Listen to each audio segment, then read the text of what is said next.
Amen. Thank you, Father. Let us all rise up to our feet and let's worship the Lord. Let's commit this service into God's hands. Father, we just commit this service into your hand, Father.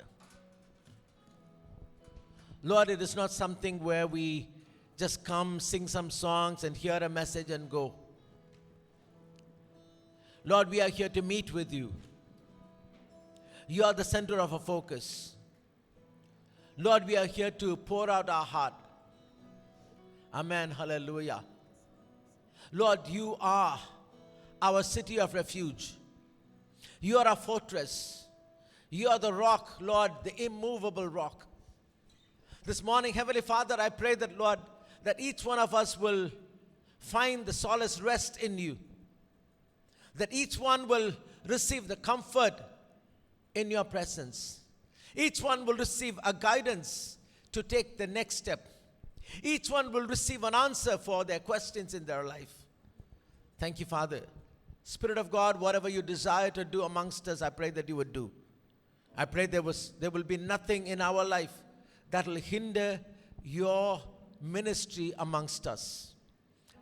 Cleanse us once again with your precious blood. I pray let your word wash us, Lord. Hallelujah. Lord, when you wash us, we'll be as white as snow. Amen. If there's anyone who's sick, I pray let them be healed. If there's anyone in any need, I pray, Jesus, you will become the answer for their need. We bind the strong man in Jesus' name. We give you all the glory, honor, and praise. In Jesus' name we pray. Amen, amen, amen. Hallelujah. Praise the Lord. Welcome, church. Once again, it's a joy and a privilege for us to come and gather in this fashion. Amen. Let's all raise up our voice. And the Bible says we need to love the Lord with all our heart, with all our soul, with all our strength. Amen. Hallelujah. Thank you, Jesus. Better is one day in your house than 1,000 elsewhere. Amen. Hallelujah. Thank you, Jesus.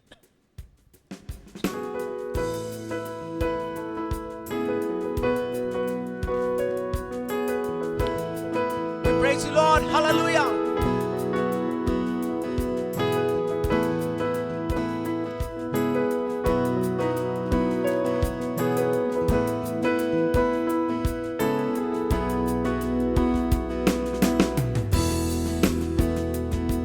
How lovely is your dwelling place, O Lord Almighty. My soul longs and even faints for you. For here my heart is satisfied within your presence. I sing beneath the shadow of your wings. Better is one day in your courts, better is one day in your house, better is one day in your courts than 1,000 elsewhere. Amen. Better is one day in your courts, better is one day in your house, better is one day in your courts than 1,000 elsewhere. 1,000 elsewhere. One thing I ask, and I will seek, to see your beauty, to find you in the place your glory dwells. Better is one day in your court, better is one day in your house, better is one day in your court than 1,000 elsewhere. Better is one day in your court, better is one day in your house, better is one day in your court than 1,000 elsewhere. 1,000 elsewhere.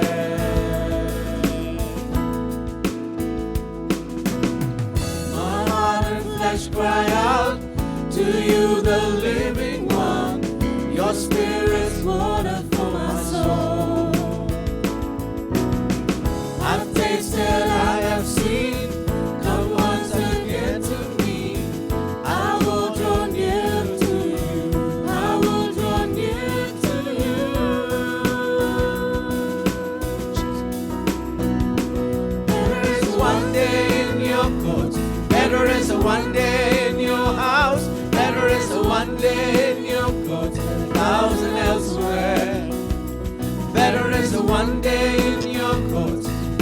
is a one day in your house. Better is a one day in your courts, 1,000 elsewhere. Amen. Better is a one day in your courts.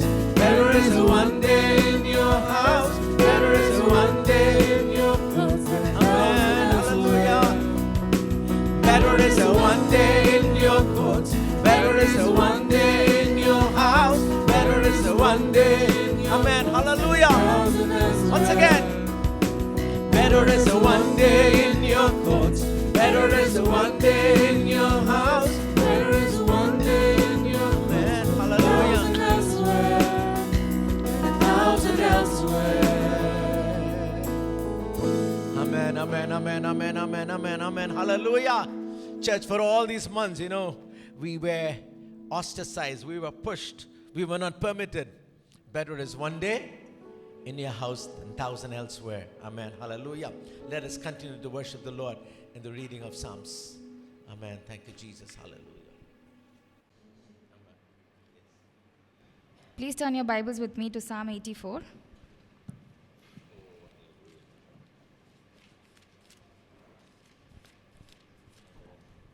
How lovely is your tabernacle, O Lord of hosts. My soul longs, yes, even faints, for the courts of the Lord. My heart and my flesh cry out for the living God. Even the sparrow has found a home, and the swallow a nest for herself, where she may lay her young, even your altars, O Lord of hosts, my King and my God. Blessed are those who dwell in your house, they will still be praising you. Blessed is the man whose strength is in you, whose heart is set on pilgrimage. As they pass through the valley of Baca, they make it a spring. The rain also covers it with pools. They go from strength to strength, each one appears before God in Zion. O Lord, God of hosts, hear my prayer. Give ear, O God of Jacob. O God, behold our shield, and look upon the face of your anointed. For a day in your courts is better than 1,000. I would rather be a doorkeeper in the house of my God than dwell in the tents of wickedness. For the Lord God is a sun and shield. The Lord will give grace and glory. No good thing will he withhold from those who walk uprightly. O Lord of hosts, blessed is the man who trusts in you. Amen. Hallelujah. See, it's not match fixing, okay? Is it match fixing? No. Amen. It's not match fixing, okay? Amen. So the song was selected by a person, okay, and the psalm is selected by another person, and we have the Holy Spirit joining things together. Amen. Hallelujah. We just sang, better is one day in your house, and this is the psalm God has, given us. So we have a God who speaks to us. Amen. If this doesn't excite you, my goodness, you want anyone else to speak to you? No, I need God to speak to me. Amen. Hallelujah, hallelujah. Thank you, Jesus. Thank you, Jesus. Hallelujah. Praise the Lord. There's power in the blood. The blood is still powerful, church. Thank you, Jesus. Hallelujah. Amen.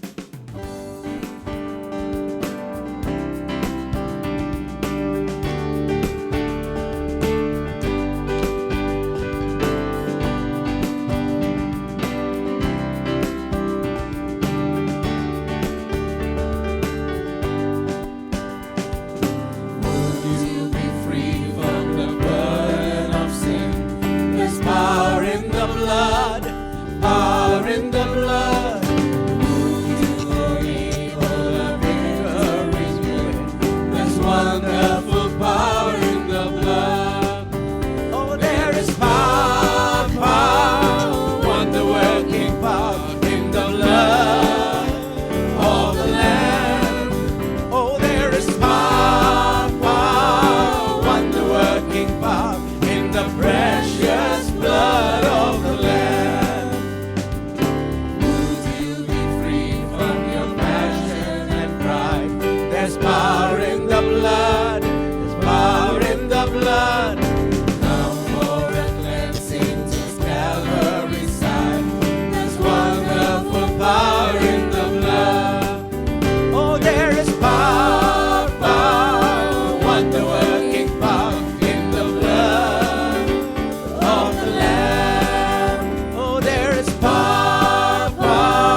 Amen, amen, amen. Hallelujah, hallelujah.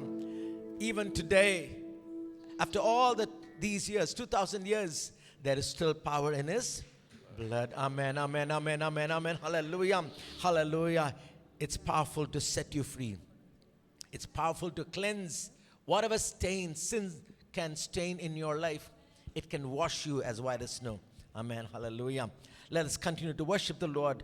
Blessing and honor is due to Him and Him alone. Amen, hallelujah. Thank you, Jesus. Thank you, Jesus.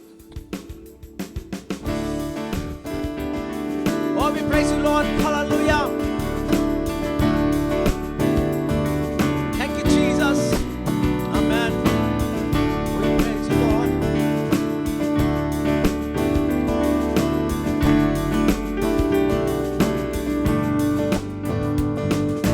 Blessing and honor, glory and power be unto the Ancient of Days.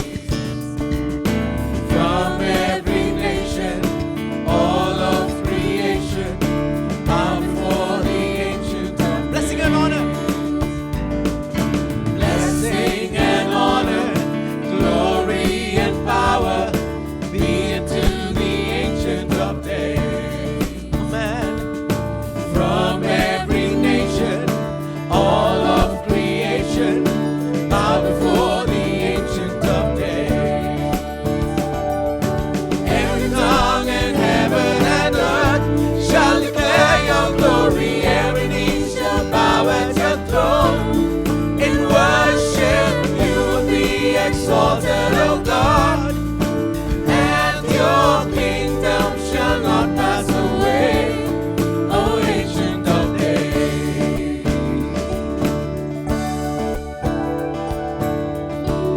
Thank you, Jesus.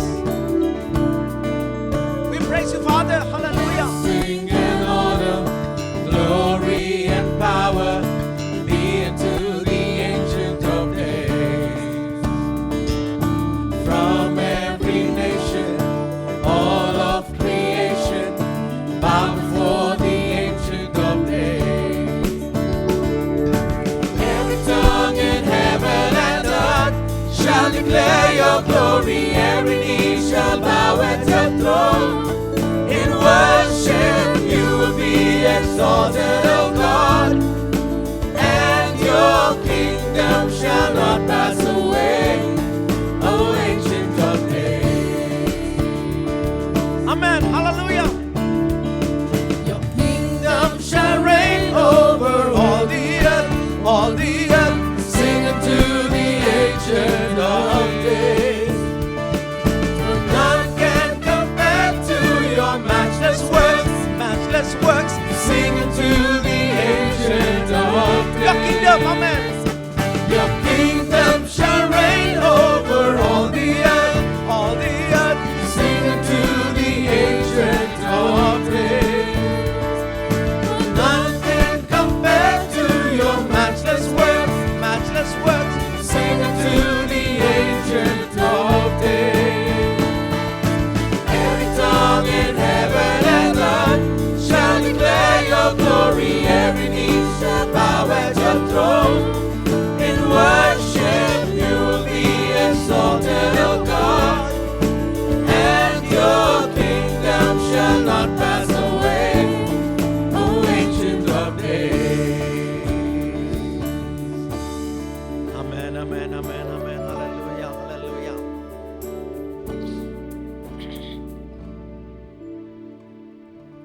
A God who's beyond galaxy, a God who's out of the universe, amen, is known by His name. Every now and then in the Bible, the Lord will reveal Himself by a name. People will get to know Him by a name. One of the names of God is Ancient of Days. He's not someone who came just 2,000 years ago. No, no, no, no. He's there before time began. Amen. Hallelujah. One of the names of God is everlasting. Time cannot bind Him He's beyond time. Hallelujah, hallelujah.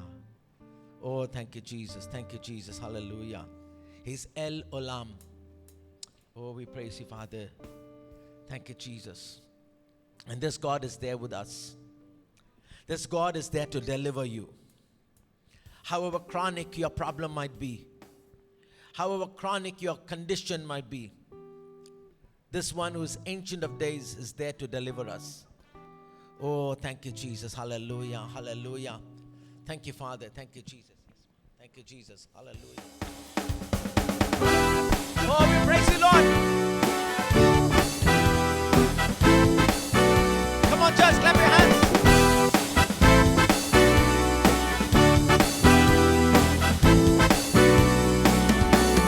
Jesus rich in mercy beckon. Everyone who thirsts is welcome. All who hunger freely come. Bread of life for everyone. Free for all. Free for all. Over every limitation. Amen. Free Hallelujah. for all. Where the Spirit of the Lord is, there is freedom, free for all.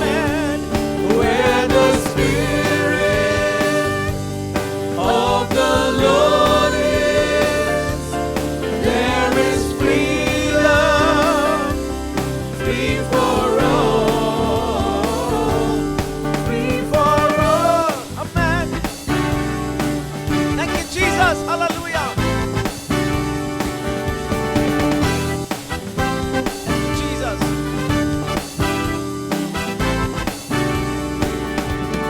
We're proclaiming freedom to the nations. Set and seek your whole salvation. Amen. Rivers in the desert, clouds are forming. Celebrate this free outpouring. Free for all. Free for all. Over every limitation. Free for all. Where the Spirit of the Lord is, there is freedom, free for all. Where the Spirit of the Lord is, there is freedom, free for all. Free for all. Amen. Hallelujah.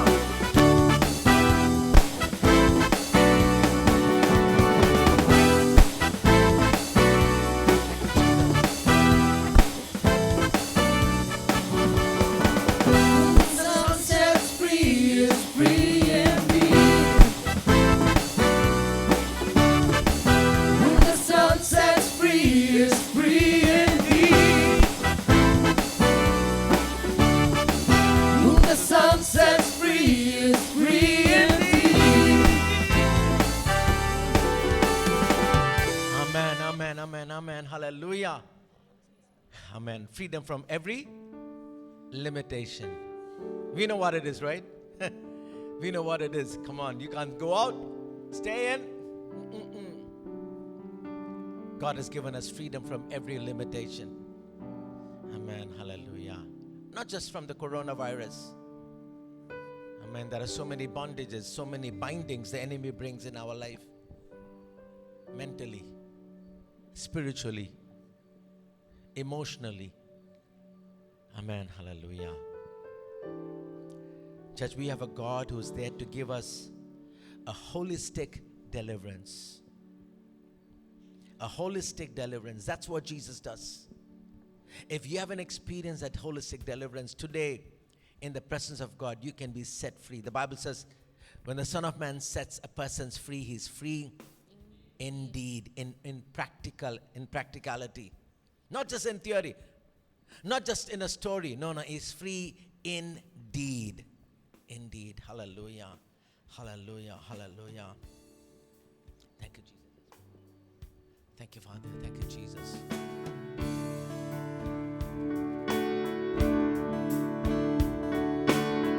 Oh, we praise you, Father. Amen.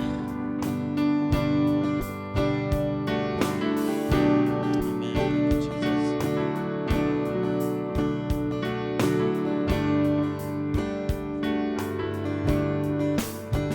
In the name of the Father, in the name of the Son, in the name of the Spirit, Lord, we come, gather together to lift up your name, to call on your Savior, to fall on your grace. In the name of the Father, in the name of the Son, in the name of the Spirit, Lord, we come, gather together to lift up your name, to call on your Savior, to fall on your grace.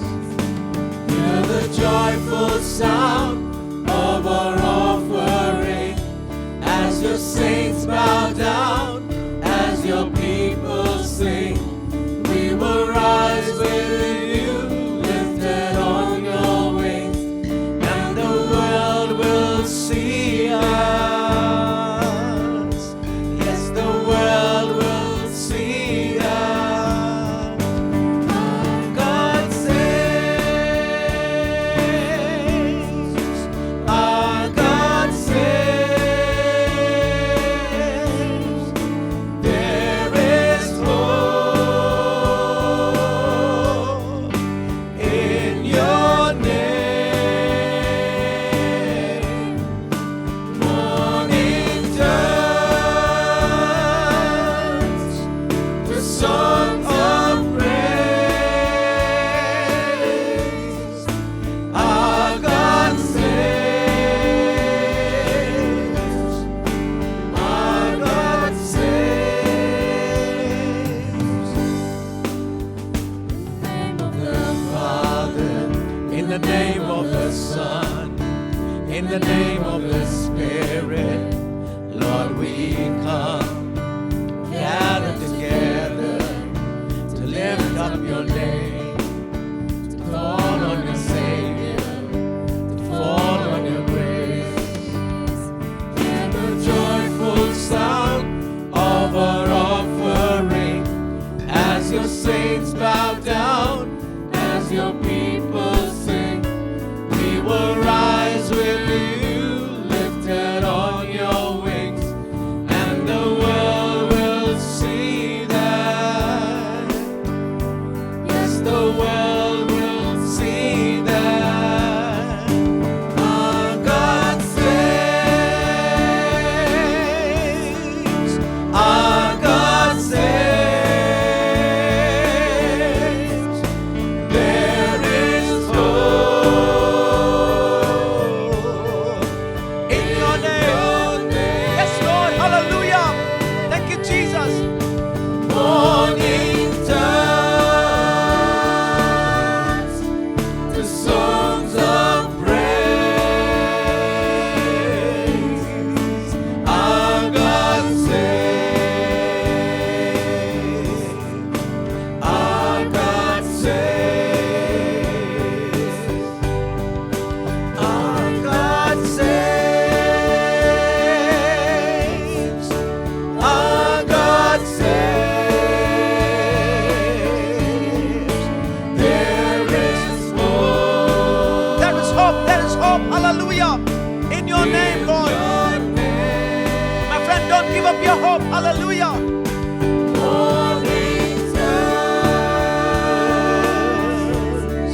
is about to be born. I should say, rather, a son for Mary is about to be born. Without the concurrence or the knowledge of the husband who's been engaged to Mary. Joseph is all confused. The Bible says he was a righteous man. Otherwise, you know what? Come on, it's not fair. She has cheated on him.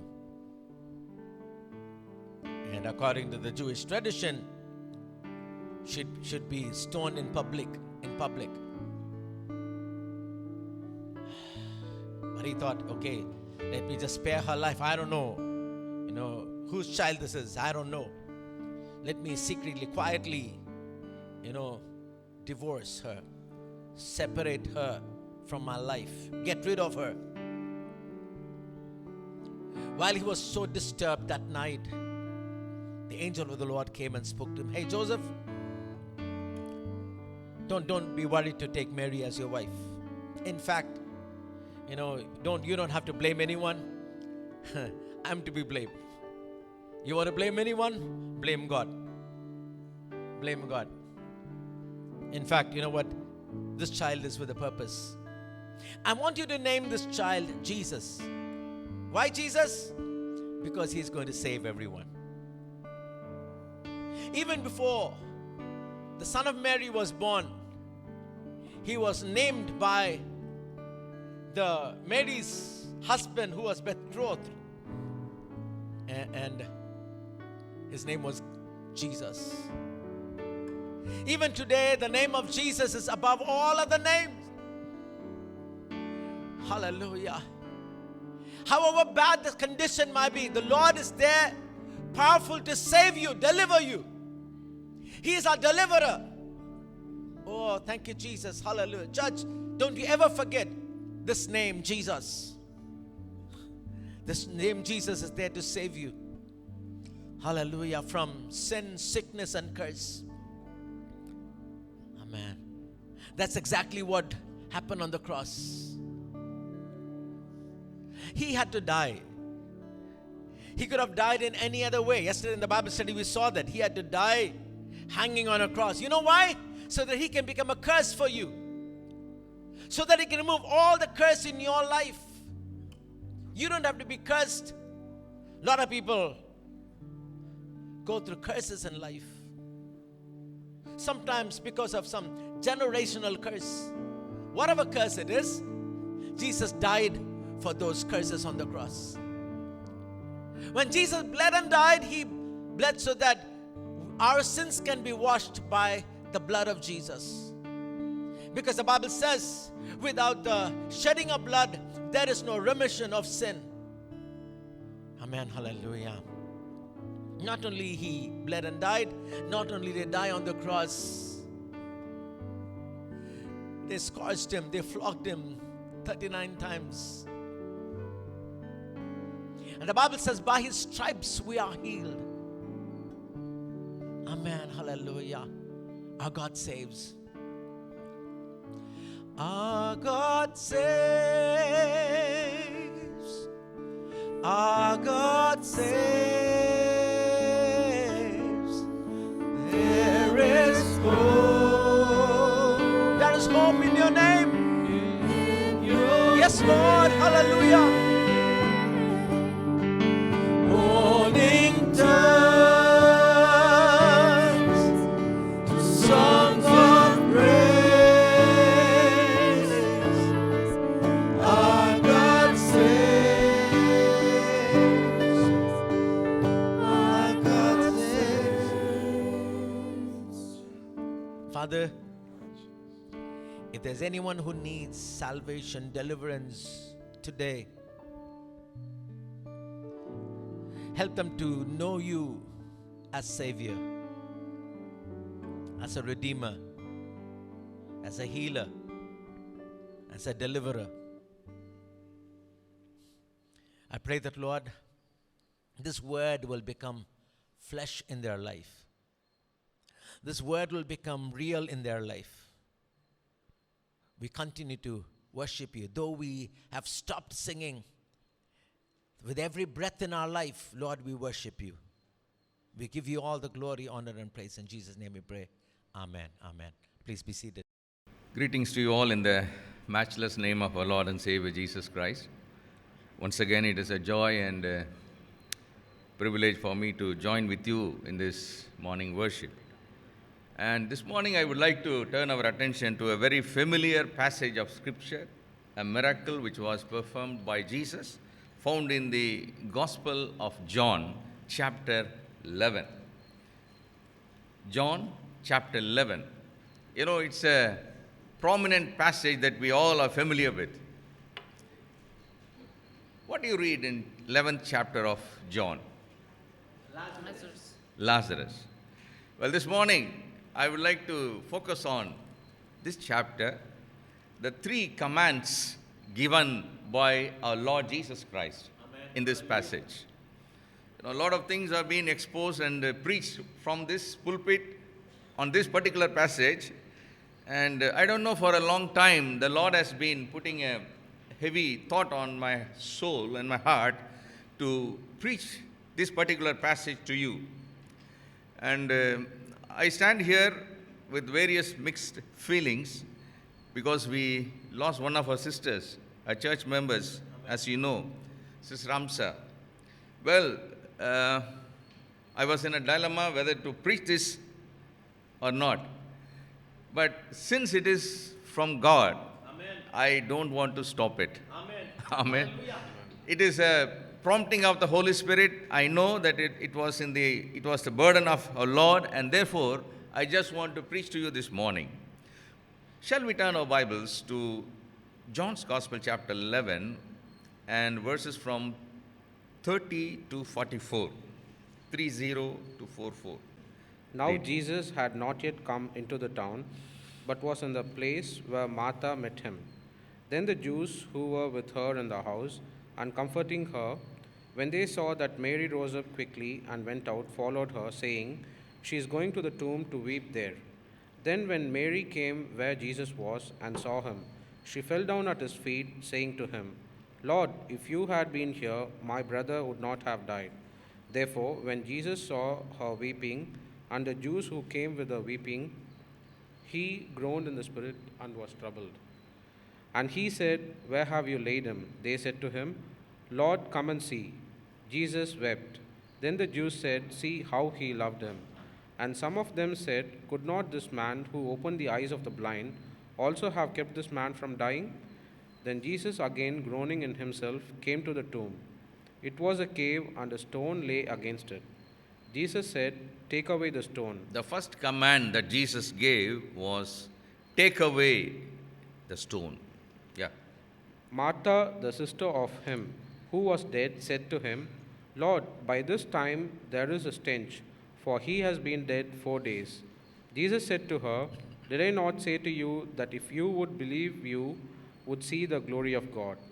Then they took away the stone from the place where the dead man was lying. And Jesus lifted up his eyes and said, "Father, I thank you that you have heard me. And I know that you always hear me, but because of the people who are standing by, I said this, that they may believe that you sent me." Now when he had said these things, he cried with a loud voice, "Lazarus, come forth." The second command of Jesus was, Lazarus, come forth. And he who had died come out, bound hand and foot with grave clothes, and his face was wrapped with a cloth. Jesus said to them, "Loose him and let him go." The third command of Jesus was, loose him and let him go. Well, as I told you, it's a very familiar and prominent passage that we all know. But it is a very unique passage, not only in the Gospel of John, but in the whole Bible. You know, the scholars have divided the Gospels into 2 portions. We have 4 Gospels, but the Bible scholars have divided it for the sake of our understanding into synoptic Gospels and anoptic Gospel. What is a synoptic Gospel? Optic means vision, right? Synoptic, same vision. So the 3 Gospels which was written, Matthew, Mark, and Luke. These three Gospels are called as synoptic Gospels. Well, it is not recorded in the Bible, but the Bible scholars have, they made it for us to study in an easy way. And John's Gospel is called as Synoptic Gospel. Most of these three Gospels, Matthew, Mark, and Luke, all these three are based on the writings of Mark. Even though Mark is placed in the second place in the New Testament, it was believed that he was the one who wrote the first Gospel. Why Matthew then? We may have a question, why Matthew was kept? Well, Matthew was the bridge between the Old Testament and the New Testament. Old Testament gives a prophecy about the coming of Messiah, and the New Testament, Matthew, it connects how the Messiah had come. If you read Matthew Gospel, you could see again and again, as it was, this thing has come to pass as it was said by the prophets. Prophet Jeremiah, Prophet Isaiah. Well, so the Jewish people would easily, understand between the old and the new, and therefore Matthew was kept first. Well, there are so many things that are unique in this, and there are so many things which are omitted in this book. Because John looks Jesus with another vision. He looks Jesus in a new dimension. And therefore, John's Gospel, if you see, John doesn't give any genealogy which you see in the book of Matthew. He doesn't give any description about the birth of Jesus as we read in the book of Luke. But he simply starts with a light. God is light, and Jesus is light. He just begins with who God is. And therefore, there are various things, that are different that you will see. There are certain miracles that Jesus performed is not recorded in synoptic Gospels, whereas you could see that in John's Gospel. For example, water turned into wine. All the three Gospels, they don't record it. You can't see that. And then, if you come to 50th chapter, Bethesda, 38 years, a man who was sick in the pool of Bethesda, you don't see anywhere in the three Gospels. And therefore, his vision and his eyesight was totally different than all the three other writers. Well, it's like a person who looks into an aeroplane. A small child wants to see an aeroplane. He was always looking at the aeroplane on the sky. So he told his dad, "Dad, why this aeroplane is very small? I see a tiny aeroplane going on the skies." Then the father wanted to show him the reality of the aeroplane. So he took him, even in Meenambakam, I think 45 years ago, people could have a vision from the main road. But now they have closed everything. So his father took him and said, "Come on, son, look into the aeroplane." And this child was amazed to see the size of the aeroplane. And then the father asked him, "What did you see?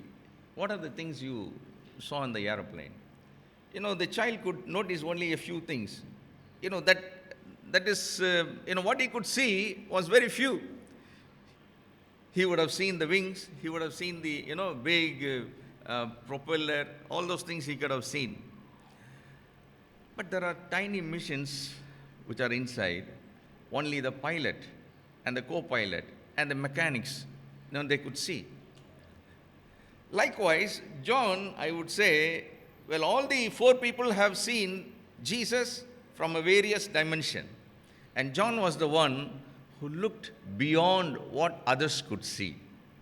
And that's why I said this miracle is a unique miracle, not only in the book of John, but also in the whole Bible. Amen. Hallelujah. Amen. Well, what are the other things? There are a lot of discourses which you read in the book of John is not mentioned elsewhere. The discourse with the Samaritan woman, you don't see anywhere. The discourse with the Nicodemus, you don't see anywhere. And if you go to the 8th chapter, Jesus have a long discourse with the Jewish people. And he said, before Abraham was, I am. You know, these things you don't see anywhere. Well, why I say all these things is to give an emphasis of what had happened in the book of John chapter 11. Is this the first miracle of raising the dead? Well, how many people were raised by Jesus as he was on earth in his ministry? 1, 2, 3, 4. Anybody could? 3. God raised 3 people alone. You know, he did not go preaching and raising all the dead. But only 3 people were raised by our Lord Jesus Christ. Right? Who were they? Jairus, thank you. And then the widow's son. Well,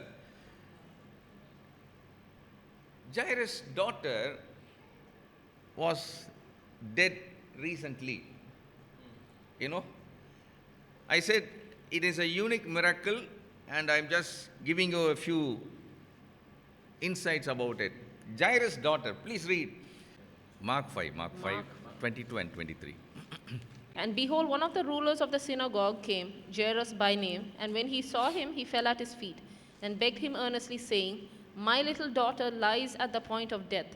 Come and lay your hands on her, that she may be healed, and she will live. And then from 35 up to 42. While he was still speaking, some came from the ruler of the synagogue's house, who said, Your daughter is dead. Why trouble the teacher any further? As soon as Jesus heard the word that was spoken, he said to the ruler of the synagogue, Do not be afraid, only believe. And he permitted no one to follow him except Peter, James, and John, the brother of James. Then he came to the house of the ruler of the synagogue and saw a tumult, and those who wept and wailed loudly. When he came in, he said to them, Why make this commotion and weep? The child is not dead, but sleeping. And they laughed him to scorn. But when he had put them all out, he took the father and the mother of the child, and those who were with him, and entered where the child was lying. Then he took the child by the hand and said to her, Talitha Kumi, which is translated, Little girl, I say to you, arise. Immediately the girl arose and walked, for she was 12 years of age, and they were overcome with great amazement. But he commanded that strictly that no one should know about it, and said that something should be given her to eat. Okay. You know, this girl, Jairus' daughter, was dead, and she was recently dead, and her body was kept in the house. You should understand very clearly. When Jesus raised this daughter of Jairus, her dead body was kept in the house.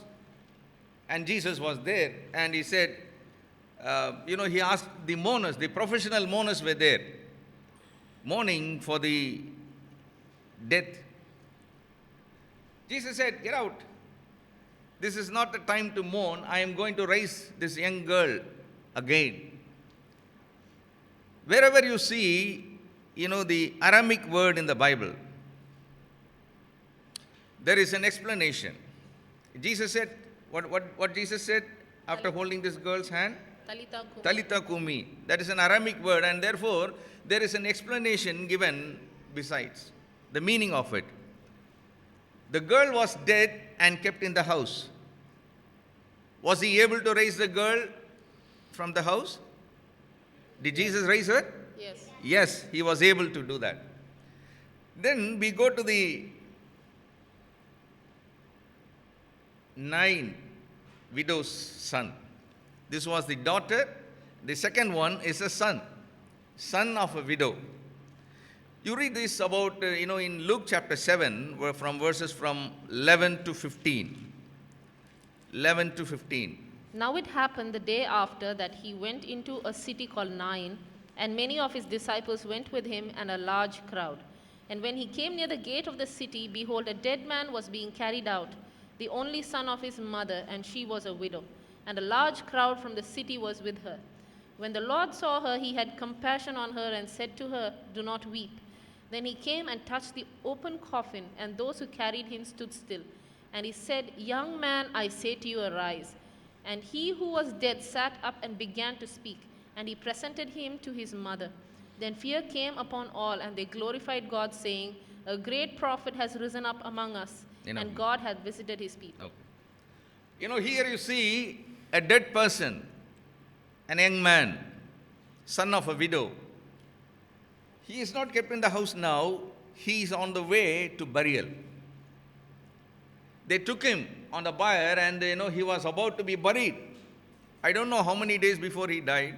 I suppose maybe could have been, a day, because all the relatives have to come and give a burial, a decent burial. So they would have been waiting. It is my assumption. Again, it is not in the Bible. Maybe half a day or a 1 day they would have waited before they proceed with the burial. And, Jesus was raising this young man on the way for burial. But now, in John's Gospel, chapter 11, Lazarus was buried in the grave. So Jesus, is able to raise a person in the house. Jesus is able to raise a dead person on the way to burial. And in John's Gospel, chapter 11, we read a person who was buried, and after 4 days, Jesus is able to raise this man from his death and from the grave. Amen. Hallelujah. Amen. Just dead, 1 day after, 4 days after. Amen. Amen. The same power of God works, according to the situation, according to the need, and according to the purpose. Lazarus had been dead 4 days. It's like, an engine, a cycle. If you have a cycle or a motorcycle, and if you just leave it for a few days, then you try to ride it, the cycle will give you a small noise. The pedal will give you a small noise, and the brakes will give you a small noise. Have you experienced that? Then what we do, we take it to the mechanic, we just revive it. We say, come on, dismantle all the troublemaking, parts, then replace it, or you repair it, and I don't want to hear this noise again and again. It's easy. But think, some of the vehicles that you could see on the roadsides, kept for years together. If you go to some of the police stations, they would have seized a lot of two-wheelers and four-wheelers, and it is kept there for years together.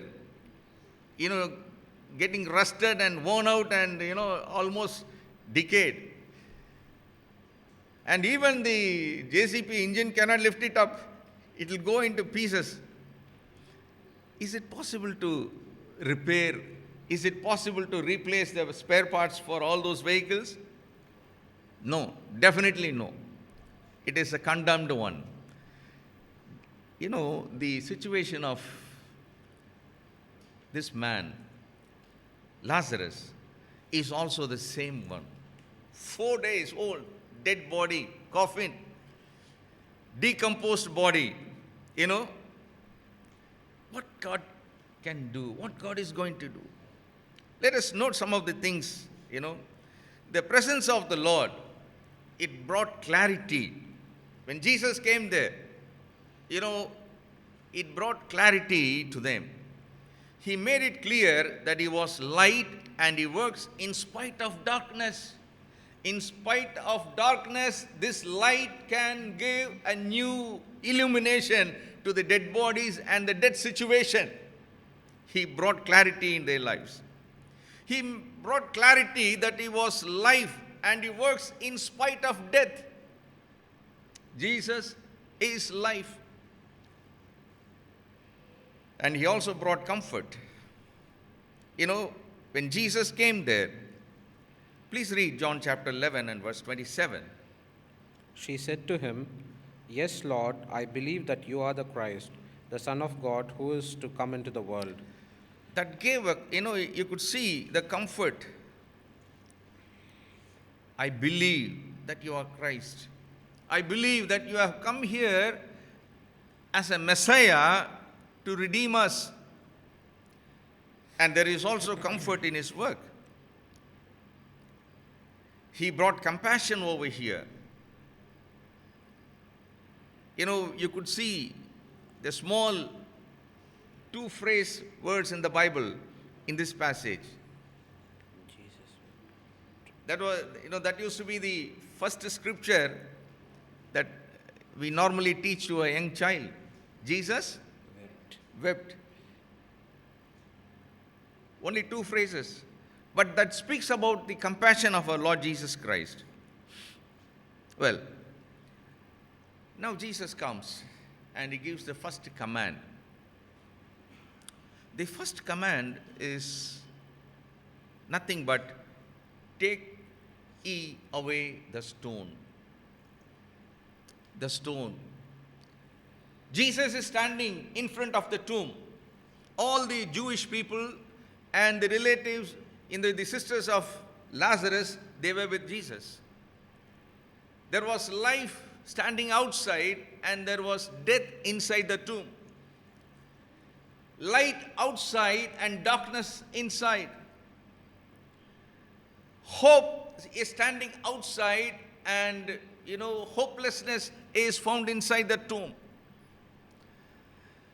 Well, what stops the light entering into darkness?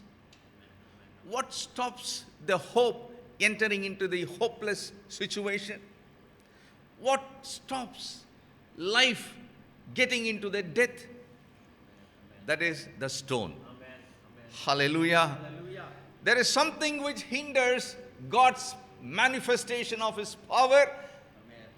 That is the stone. Why this stone is kept normally? As you read Matthew Gospel,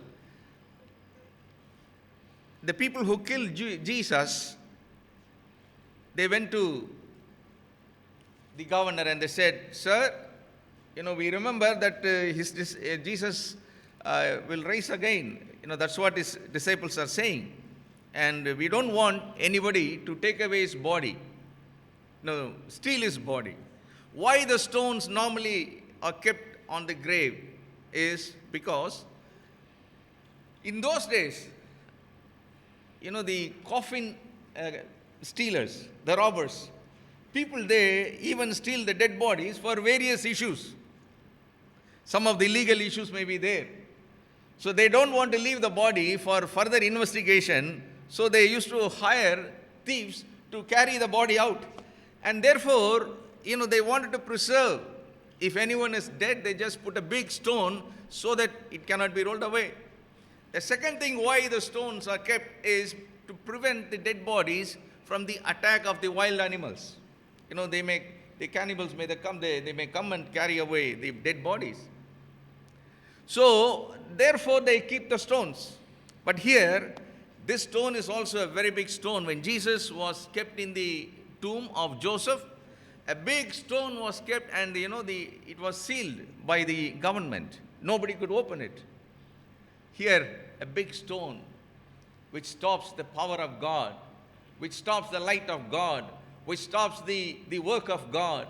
And God said, if you want to see the resurrection, if you want to see my power getting manifested, take away this stone. The mindset of Martha goes like this: Lord, he will stink. Why? The situation is very bad. 4 days have gone. What happens to the dead body after a day? In Tamil they say, "Ponam kanakkara mari kanakkudra appadinu." The weight is just like a dead body. I really know, I know what, to some extent, I know what it is. When my wife was paralyzed, partial paralysis was there, and myself and my children, we need to give her care. And after 2 or 3 days, my son caught hold of his hip, saying that, "I'm not able to do it, Papa, we have to hire somebody." A partially paralyzed person, you can't lift again and again to give some medical help. Then think about the dead body. It is very heavy. And after 4 days, the body gets decomposed. And what she said was true. Lord, it is 4 days, it will stink. the body will be deformed, decomposed. We can't smell it. Jesus says, don't worry. Even if it is 4 days, I have raised a person was recently dead. I have raised a person, dead after a day. I have raised a person, I have got all these things. And I know my Father will answer me, even if this dead person is in the tomb after 4 days, he will rise up. And therefore, do what you have to do, and I will do what I will do. Simply it is the same logic. The Lord says, do what you should do. Turn away the stone. Don't keep the stone. The first stone that is found here, in the sister's mind was the spiritual unbelief. What was the stone? It was an unbelief. Stone of unbelief. Lord, 4 days, nothing can be done. We have given him a decent burial. Perhaps she would have thought Jesus was not there for the burial, and therefore, he would like to see the face of this man. His friend, he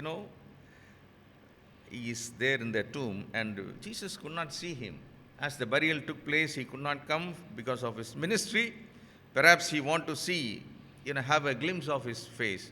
And she said, no, Lord, it is not possible. His face would have been marred, shapeless. And I can't see, Lord, even if you would like to see that, I can't see my brother in that condition. I don't want to see that. Beloved, this morning the Lord says, do what you can. Bend your back and throw it away and see what God does. Unless and until the stone is rolled away, he will just keep quiet. Many times God is silent in our lives because there are few commands that he had given to us, a few scriptures that he had given to us what to do.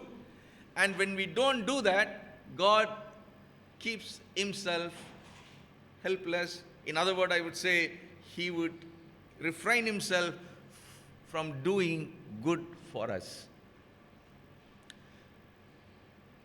When the stone was removed, then the voice, the loud voice of Jesus comes out. The second command comes out. A man who wrote a book, he wrote a book on how a steamer boat cannot sail on the ocean. He gave a lot of scientific calculations. If you want to cross from this place to the other place, you need to have so much of coal. And the coal, 1 ton of coal will be of this size. And if you want to go, how many tons of coal you need?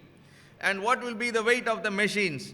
And all those things, calculations were given by him. And he wrote a book, a steamer can never sail on the ocean.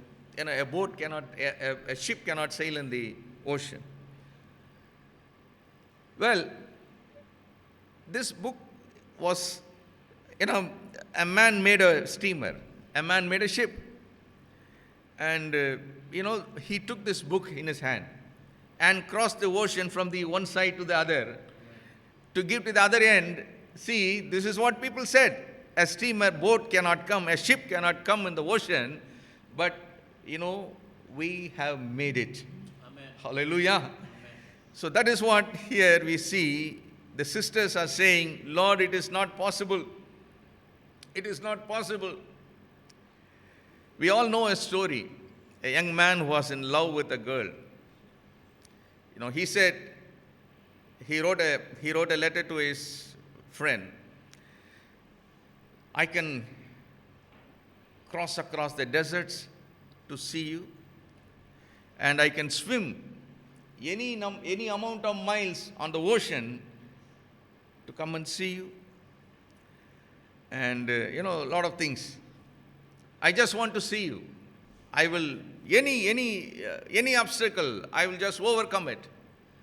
But finally, he wrote a small note. I plan to meet you this evening if it doesn't rain. If it doesn't rain, I plan to meet you this evening in such and such place. What happened, man? You want to cross the desert? You say that you want to walk and cross the desert to see your beloved girlfriend. You say you want to swim across the ocean to see your girlfriend, but a few, drizzling, a few drops of water from above, you say, if it doesn't rain, it's a story. I will meet you tonight, this evening. Many times we are also like this young man, this boy, saying, Lord, I believe, but the Lord says, if you believe, don't put but, listen to, obey my command. Beloved, this morning, the Lord says, remove the stone. It's a small act. A slave girl in Syria, helped Naaman, the commander and chief of the Syrian army. A small girl gave a small tip that could heal this man from his leprosy. Again, in John's Gospel, chapter 6, you see about Jesus feeding the 5,000 people with 5 loaves of bread and 2 fishes. In other Gospels, if you see, you don't read about a lad having the food. Only in John's Gospel, John writes a lad with 5 loaves and 2 fishes. Well, the small act, then God said to prophet Ezekiel chapter 37, we read about it.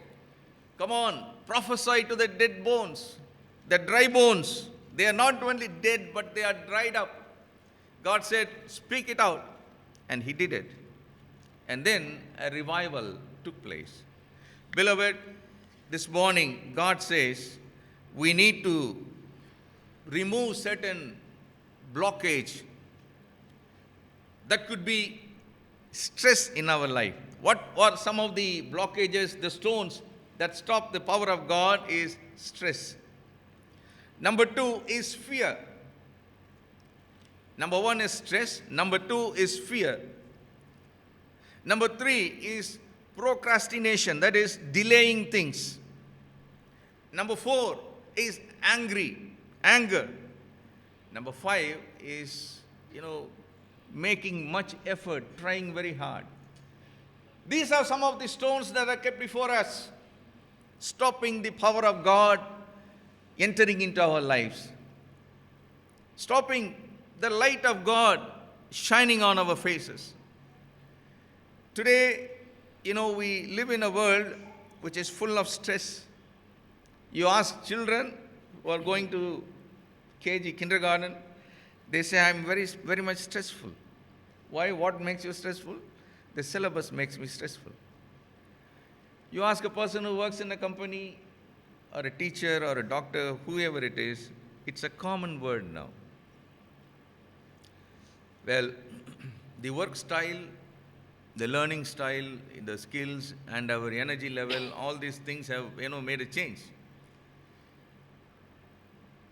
If you feel that you are only stressed or stressful always, the Lord says, come on, throw this away. Throw your stress away, then you will hear God's voice. That is a problem with us. It's a big stone. And we have to come out of a stress level. Many times we pray, Lord, I am very much stressed. Remove this stress. The Lord says, son, Lazarus is inside. I want to revive him. Sisters, it is your responsibility to remove the stress, the stone. Fear. Fear many times stops God's blessings in our lives.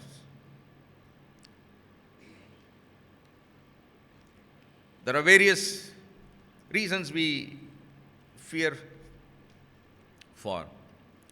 We fear about our future, we fear about our safety, we fear about our, children and our protection and all those things. We fear about all these things. God says, remove all these things. Then the voice, the loud command, the second command, that was, Lazarus, come out. And in one word, this word has got power to raise a dead man, a decomposed man, a dead person kept 4 days before. This was the same word, which said, let there be light. Where there was no light, it was full of darkness. This word brought light into the universe. There are 7 declarations, self-declarations of Jesus found in the book of John. That is, I am the bread of life, I am the light of the world, I am the door, I am the good shepherd, I am the resurrection and the life, I am the way and the truth and the life, I am the vine. Jesus declares about himself who he is. The 5th one is, I am the resurrection and life. The resurrection and life, the stone which was hiding the power of his resurrection, the life that could come out of Jesus and get into Lazarus was stopped by the stone. Now the stone is removed, and therefore Lazarus could hear, the dead body could hear, the dead decomposed body could hear what Jesus was saying in a very clear and audible voice. We come to church many times and we don't hear anything. Sorry to say this. I asked certain people, not only in our church, in various churches, what was the sermon preached by your pastor this morning? They all simply say, the pastor preached from the Bible, and he won't preach from any other book. I asked them, come on, is that from Old Testament or New Testament? That also they don't remember. Beloved, unless and until, we release ourselves from various mindsets, the stone that blocks our Lord to speak to us, we cannot hear God's voice clearly.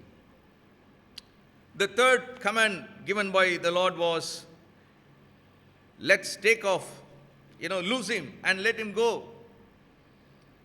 Verse 44, Jesus said unto them, loose him and let him go. The first thing that we see was Lazarus was in the grave. He was in a dead condition. Now Lazarus is alive, and everybody is amazed, and so many people, they wanted to embrace this man. And they were surprised to see sisters, would have come to hug him. Come on, Lazarus, what a great miracle our Lord has done for you. We just want to give you a hug. We want to thank God for what had happened. But poor man, Lazarus, he could not do anything, as a living person. Even though he was alive, he was bound with linen cloth. He was stripped. His face was covered, his hands were covered, and his legs were covered. Thank God they did not tie the leg together, as we do nowadays, in the coffin box. The 4 fingers, both the leg 4 fingers are tied so that we could keep the body in a proper way in the coffin box. And praise God that he was not stripped together, both the legs together. If that would have been the case, Lazarus would have come out like a sack race. Many people, we know what a sack race is. Jumping and coming out of the grave just like a sack race. But thank God, he walked. And that shows that both of his legs, were stripped individually. But unable to raise his hand, unable to speak, unable to say anything to the sisters who are there, to the Jewish people around him. And the Lord said, Lazarus is alive, but he must be loosed. Let him loose. Let us unloose him. He cannot unloose himself. He cannot take away the stripes from him, but we need to do it. Come on, do it. That's what Jesus said. Beloved, this morning, the grave clothes will keep Lazarus away from others. That is why Jesus said he need to be removed from the grave clothes.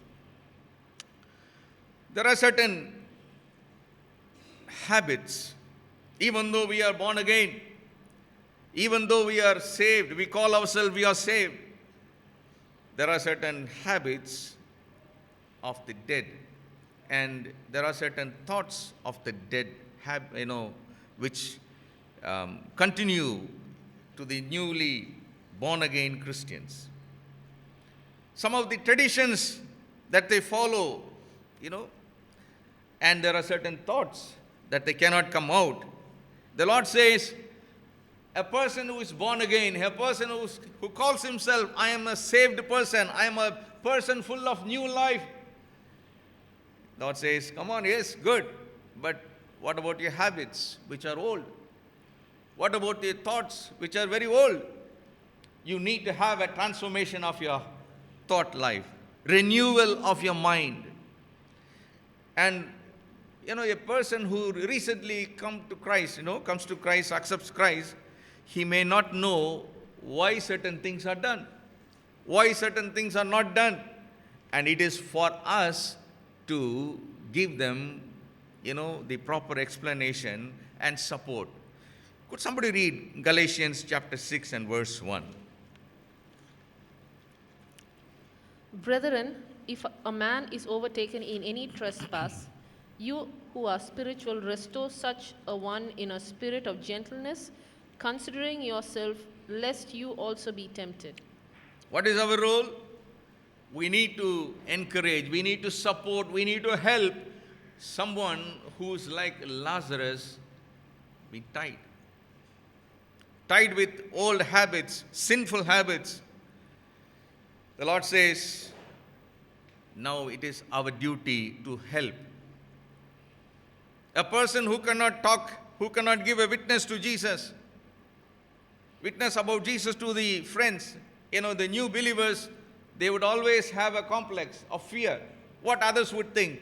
It is for us to go and support and tell them what to do. Lazarus cannot walk.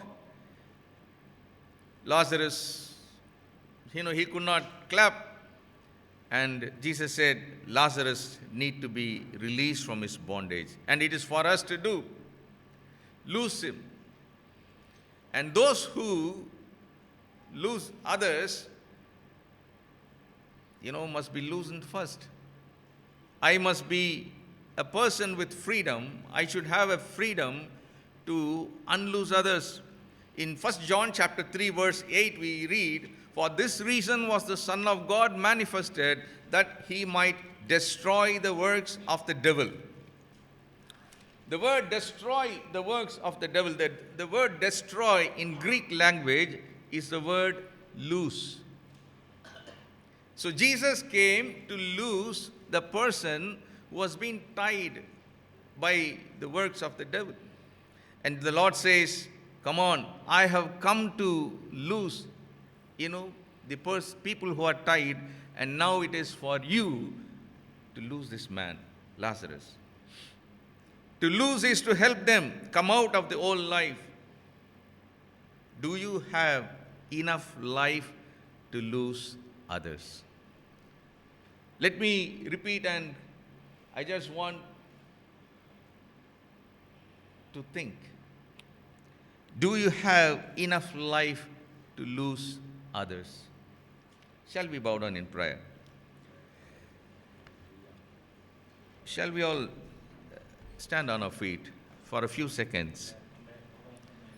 We are all like Lazarus.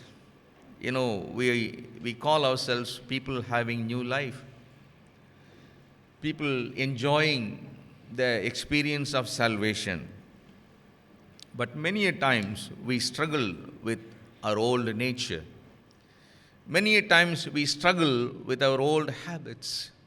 Many a times we struggle with our old thoughts. This is our way, this is my way of thinking. Sorry, I'm not able to do anything.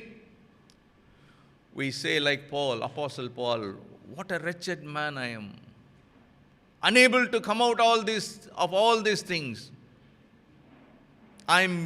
Even though I wanted to enjoy the fullness of salvation, many times I'm not able to.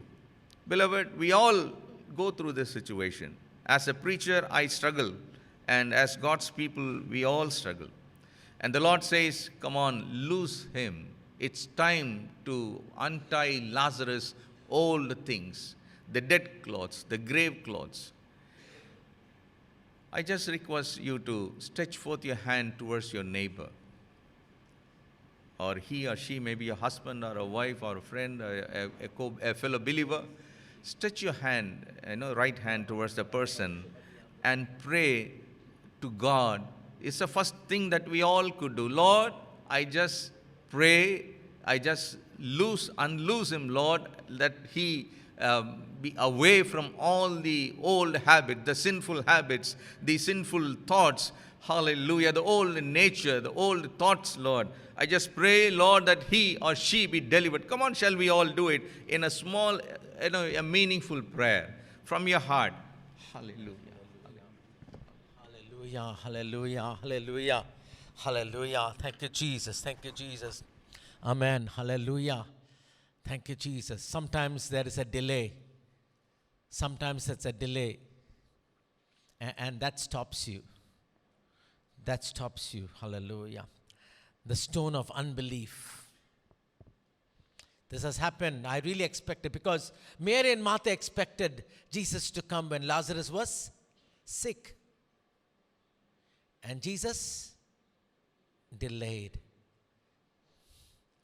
And that became a stone. Unbelief became a stone. It's been 4 days that has become a stone. Incorrigible, it's become a stone. Can we, because you have to understand there are certain things Jesus did, certain things we need to do. Amen? Jesus didn't remove the stone. Jesus didn't remove the grave clothes. He brought Lazarus forth from death to life. But removing the stone, it's my role. It's our role. Because we have, certain things have become a stone. Lord,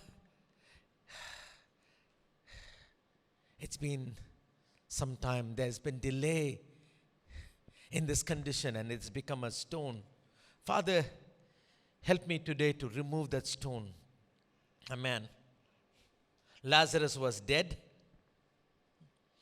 Lazarus was secluded. Lazarus was bound. Lazarus was dead. He was secluded. Amen. He was sealed. He was secluded. He was bound. Amen. He was covered. He was confounded. He was caught. He has to be set free. He has to be. There are a lot of Lazarus, in this place. Sometimes Lazarus, condition whereby be in our life. Today the Lord wants to set us free.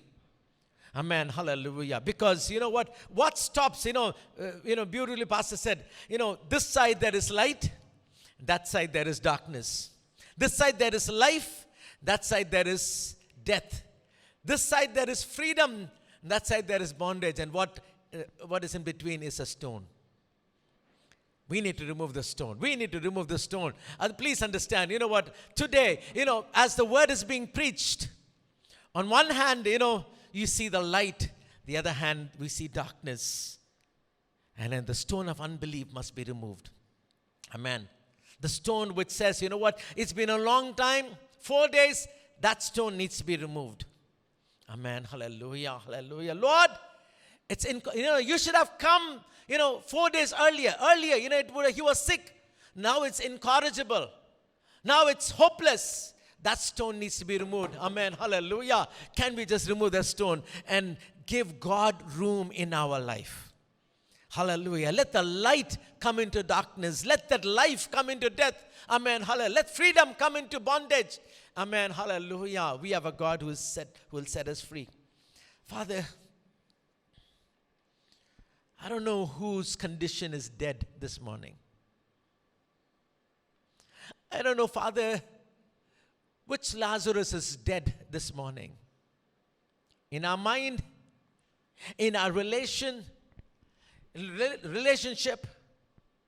Lord, in our condition, Lord, if there's any dead condition, Lord, any one of us facing here today, I pray that, Lord, that this miracle will take place. I pray that these 3 commands of Jesus will be implemented in our life. Father, Lord, there are certain things we need to do, certain things you would do, Lord.